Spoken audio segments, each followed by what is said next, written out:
So my talk will be about Bayesian nonparametrics and sparse network. So I first give you a quite broad overview about my research interest. So broadly speaking, so I'm interested in Bayesian nonparametrics. So what's Bayesian nonparametrics? So Bayesian methods. So it's a wide range of methods. So Zubin Garamani last week gave a nice high-level overview of Bayesian methods. So you basically treat the parameters of interest as random variables. So you build a joint probabilistic model of the parameter and the data. And then in front, so all the information about the parameter of interest is just computing via the posterior distribution of the parameter given the data. So we're facing larger and larger data sets and so there's a call for a more complex model. And so in this respect, so Bayesian nonparametric methods are particularly attractive. So the name nonparametric is actually a bit misleading. So it does not mean that there's no parameter, but actually that the parameter of interest is infinite dimensional. Okay, so you can think about random functions. So one example is Gaussian processes, or random measures, like one example is Dirichlet processes. So why would you care about working with those more complex mathematical objects? So you might be interested in having some prior distribution over the data that lead to more flexible models, where you've got models basically where the complexity can adapt to the data. So as you gather more and more data, so the complexity increases. So this set of method also, as we will see later in the talk, so can capture some behavior in real-world data that standard parametric model cannot capture, and so in particular some power law properties. So within the Bayesian nonparametric field, so my interest is to build basically probabilistic models of structured data. So with two objectives in mind. So first, to be able to characterize the properties of the model I'm building, and also to keep in mind that what we want to do. So we want to estimate parameters of those models, and so we want to keep some computational tractability. And so some recent work I've been doing. So one on building model for clustering of structure and non-exchangeable data, so in particular time series, so with some application to object tracking, for example, some work on non-parametric regression, some work on hypothesis testing, so some work on modeling, so rank data and choice model. And so the last bit, so in particular, so I will develop in the rest of this talk on some work on sparse networks. So there has been a tremendous interest over recent years, so in the understanding, the modeling of networks. And so I will be interested here in different types of networks. So for example, multi-edges directed graphs. So one example would be email, so where nodes correspond to individuals, say, and you've got directed edges from two individuals indicating so that this individual send two emails to this other individual. So other example include citations, the World Wide Web, or you might consider just simple graphs where you've got just undirected connections between the nodes, so individuals, and a connection, so indicates some friendship, say, relation between the two nodes. Third example, so say bipartite graph. So you've got two different types of nodes. So say here nodes of type A and nodes of type B, and you only allow connection between nodes of different types. So the two types may be, say, readers, books, internet users, forums, or in e-commerce, so customers, items. So what do we want to do? So I'm particularly interested, in building a probabilistic model. So building a probabilistic model of networks. And so what do we want to do with this probabilistic model? So we might be interested in, say, we only observe a subset of the edges of the connection, and we want to predict the missing connection. So in the customer item example, so might be some application in e-commerce. So you might be also interested in you've got a new node in the network. You might want to predict this new set of connections. You might also be interested just at a high level to uncover some structure in the network. So for example, if there are some latent communities, some set of features that might explain the connection between the individual.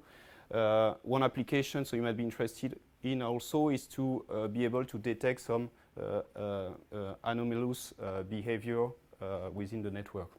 So for example, a set of connection that shouldn't be here compared to the rest of the network. So I'm interested in building statistical network models. So for those type of application, and what I want the models to be realistic. Okay, so basically to capture the properties of real-world networks, and I will be interested in particular to this set of properties. So the first one is sparsity.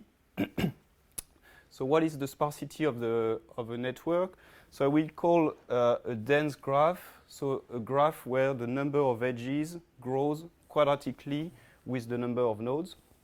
Okay, so if you think about a simple graph, basically the number of edges grows at the same rate as the maximum number of nodes.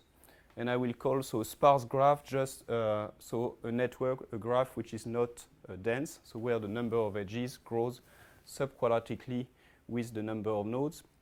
So it's commonly believed that many of the real-world networks are actually sparse and not dense. So this is a property that we would like to capture when building a statistical model. So related to that, so we've got usually heavy tail degree distribution. So the degree of a node is the number of connection of that node. And empirical degree distribution are often heavy tail. So whether or not it's power law, there's some debate, but actually anyway, it's very heavy tail degree distribution. And so we also want to be able to capture some sort of latent structure within the data. So just, as an illustration, so here's one bipartite network. So we've got coming from the book crossing community network. So I've got two different types of nodes. So on the top row, so you've got the readers, and the bottom one, you've got the books. And a link indicates that a reader has read a particular book. Okay, so here I've got 5,000 readers, 36,000 books, and the size of each node is proportional to its degree. Okay, so the larger the size of a reader, the more books he has read, and the same for the books. And so I've put the names of the most popular books at the bottom. So basically we have only a sparse number of connections compared to the maximum number of connections. And if you look at the distribution of the degree, okay, so on the left for the reader, so here you've got proportion of readers having read just one book, 2 books, 3 books, etc. And so this represented on the log scale. So if you look at this distribution, so clearly you've got this sort of power law behavior, so for both the readers and the books. Okay, so large proportion of readers have only read 1 or 2 books, and the same for the books. And so clearly this is something that appears again and again, say also in an e-commerce application, and so you want really to capture this sort of behavior. Okay, so so what type of standard approach are taken to model such networks? So typically what you would consider, so now I will focus on a simple graph. Okay, so you just have a set of nodes and undirected connection between the nodes. So think about a social network. So what you would typically do is to model the graph by a random matrix. Okay, so say a random binary matrix. So where which takes value 0 or 1. So 1 if there's a xij is equal to 1 if there's a connection between individual I and individual j, and 0 otherwise. And a typical assumption which is made on this type of random matrix is that you've got exchangeability, so which mathematically means that the distribution of the matrix is invariant over any joint permutation of the rows and the column. So intuitively, you can think that you observe your network, and the way you number the nodes has absolutely no importance at all. Okay, so you don't assume that the ordering of the nodes is actually relevant. So it makes sense for a lot of application to make this assumption. It has also some nice implication that if you make this assumption, then there's some sort of a hierarchical representation of your network, and it has some computational advantages. But one consequence of this assumption is the following, is that if you make this assumption of exchangeability, then you obtain models that lead to a network that are either trivially empty or dense. Okay, so if you make this assumption of exchangeability, basically you cannot be in this sparse regime I've described earlier. And so just to quote some recent survey on network models by Orbans and Roy, so the theory clarifies the limitation of exchangeable models, and it shows, for example, that most Bayesian models of network data are misspecified. So misspecified in this sense that they can capture a lot of structure, but they necessarily lead to dense network. And so clearly, we would like to have a framework that allows us to have this sparse behavior, to capture this sparse behavior. So what we've considered, an alternative representation for networks, which is the following. So basically, we represent a graph as a point process over the plane, where, say, you will have a point at location theta I, theta j, if there's a connection between node I and j. So you can think about the location here in R plus just as some sort of arrival time of a node. So this will be the representation of the network. And we will make some sort of symmetry also assumption on this object. And what is interesting is that there's some sort of representation theorem by Kallenberg if you make this assumption of joint exchangeability of this point process. So we take in particular some sort of hierarchical construction, which will be based on completely random measure. So basically, we'll assume that at some location, so say theta j, so you will have a jump wj. So you can interpret those jumps as say the sociability of node j. Okay, so the higher the jump, the larger the sociability of this individual, and the more if two individuals have a high sociability, so they are likely to connect together. So what we can show, so depending on the properties on this completely random measure, so you can capture different types of behavior. So first, you've got interpretable parameters and hyperparameters. So you can capture both exchangeability in this framework, so which has some computational advantages, and sparsity. So you can get a regime where the number of edges grows subquadratically with the number of nodes. So here just one illustration of a network generated from the model. So again, where the size of the nodes is proportional to the degree of that node. And so you've got the appearance of big hubs in the network. So you end up with a power law type degree distribution. So here, example of simulation from the network with different value we've got a single parameter sigma that will tune the sparsity of the network and the slope of the degree distribution. So as you increase this parameter, you will obtain a power law degree distribution with higher and higher slope. So here is a very simple model where you just have one parameter tuning the sociability. So you can also develop a more complex model to capture some overlapping community structure. So now you've got each node theta I as a set of attributes, latent attributes, so say wi1, wi2, wi3. So you can think about them as representing this level of affiliation to some latent communities. And again, so using this type of framework, so you can have a network model which is a sparse overall. And so here I've represented a sample from the network where you've got 3 different communities. So they are represented by different colors, so red, green, and blue. And so the level of affiliation to each latent community is represented by the colors. So those ones are broadly just affiliated to the red community. Those nodes have some level of affiliation to both blue and red, etc. Again, those ones red and green. Okay, so you can model also overlapping community structure. And so using this sort of exchangeability property, so you can also develop algorithms that scale relatively well with the size of the network. So I'm showing one illustration of this model.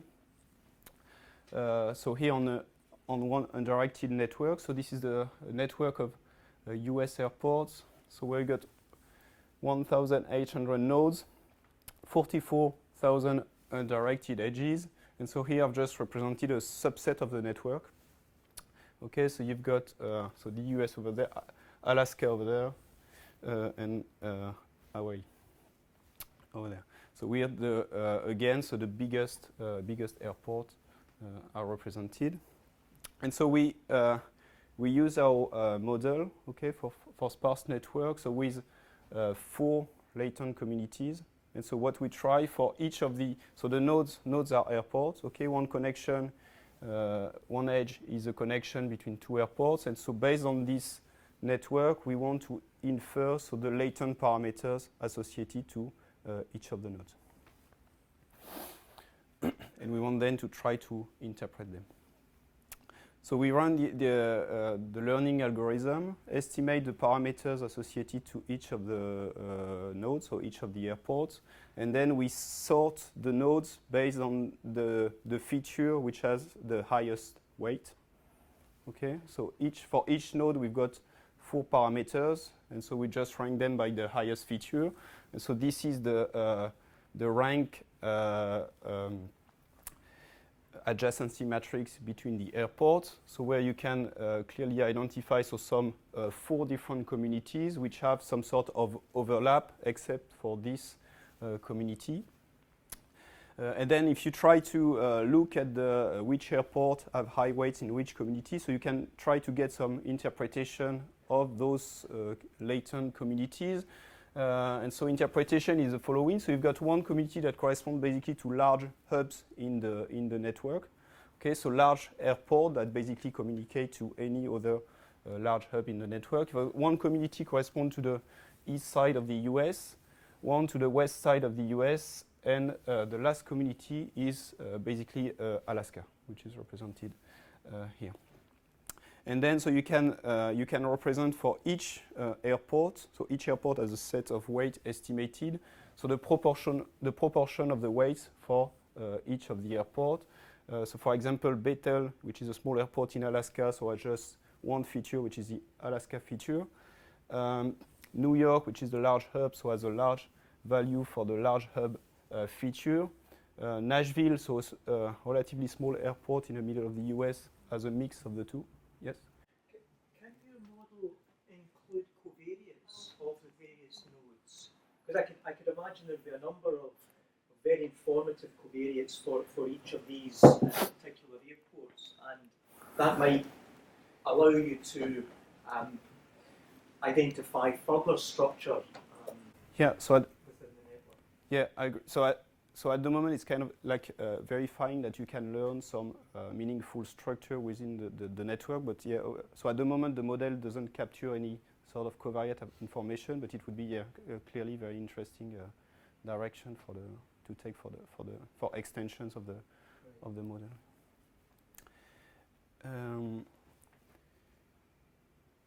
Yeah, and so of particular interest here is what you can do with this model, and basically you cannot do with the classical model, is to capture this power law behavior of the data.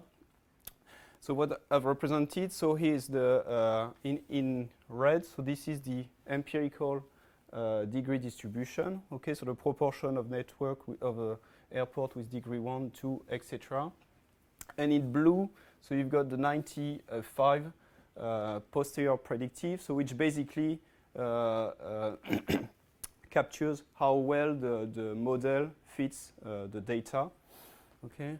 And so what we can see is that basically, so the model is able to capture this sort of power law behavior, something that cannot be done with classical models. Okay, so I've presented here some models building on exchangeable point processes. So, so some interesting direction would be to look at other properties of such graphs. So, for example, clustering coefficient, etc.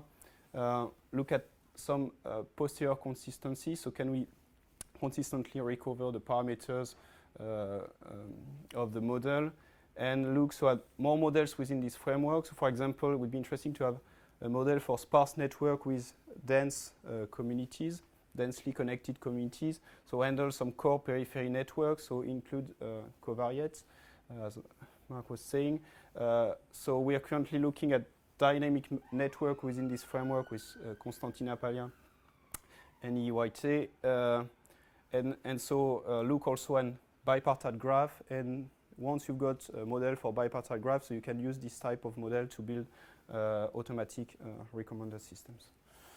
I just finished with the video, if it works. Cool. Yeah. So this is just so simulation from the model. So on the left, you've got the so with one feature, you've got the point process. Thank you. You've got the point process here, and here the sociability parameters of the node. And on the right, so this is the associated network, where the size of the node, again, so represent is proportional to the degree of that node. Okay, and so this corresponds here to the big, large sociability correspond to this big hub here in the network. Yeah. What's the dynamics that you're showing? So here I'm just increasing the size of the box. Yeah.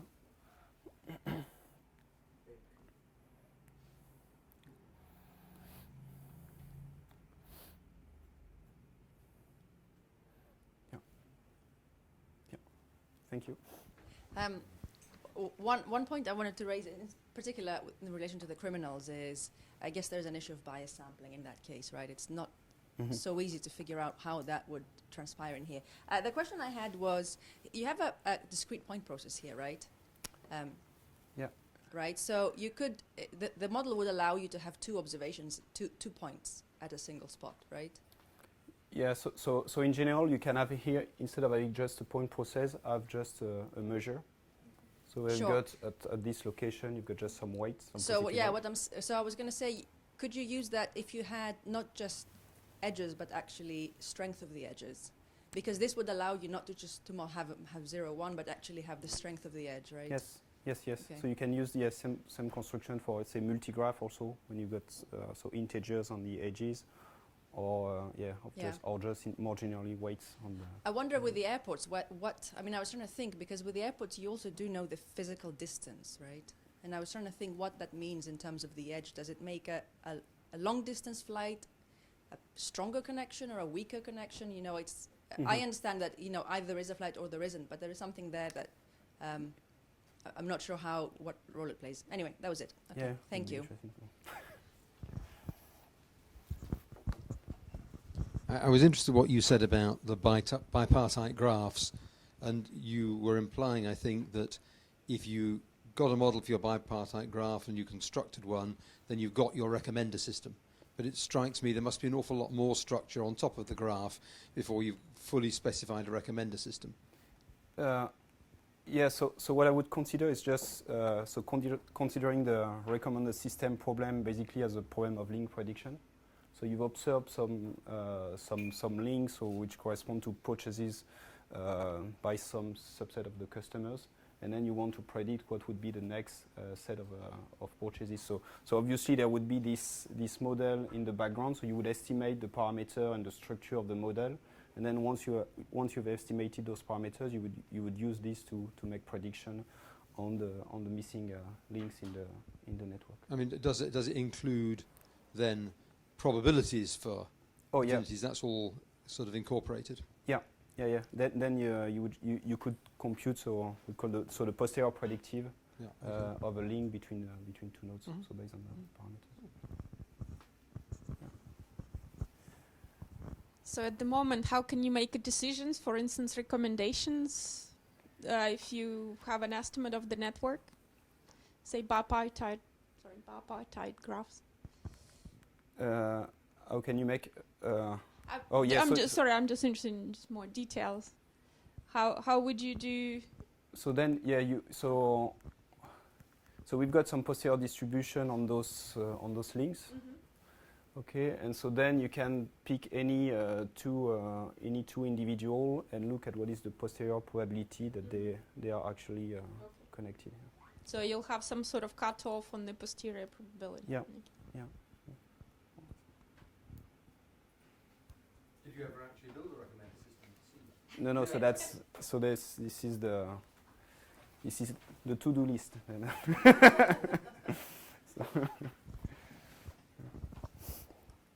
Any more questions? Okay, so let's thank the speaker once again. Thank you.